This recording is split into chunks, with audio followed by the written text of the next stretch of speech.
तो चलिए आज जानते हैं नवरात्रि की पहली देवी माँ शैलपुत्री की कहानी।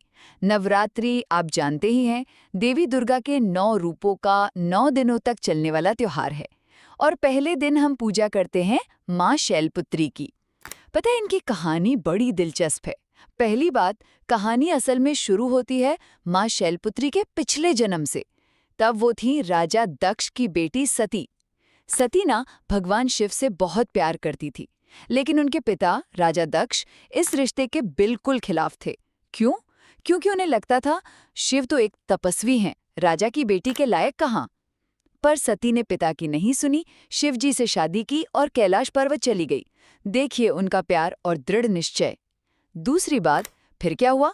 कुछ समय बाद राजा दक्ष ने एक बहुत बड़ा यज्ञ रखा, लेकिन सोचिए, अपनी ही बेटी सती और दामाद शिव को बुलाया ही नहीं। सती फिर भी पहुंच गई पिता के घर बिना बुलाए। वहां न सिर्फ उनका अपमान हुआ, बल्कि दक्ष ने शिवजी के बारे में भी बहुत बुरा भला कहा। अपने पति का ये अपमान सती सह नहीं पाई और उसी यज्ञ की आग में कूदकर अपनी जान दे दी।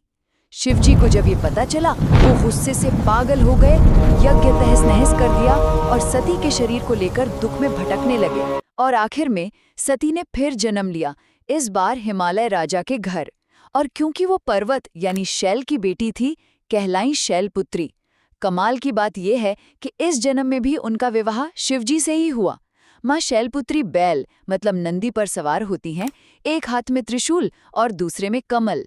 वो नवरात्रि की शुरुआत का प्रतीक हैं और उनकी कहानी हमें प्यार और अपने इरादे पर टिके रहने की ताकत सिखाती है।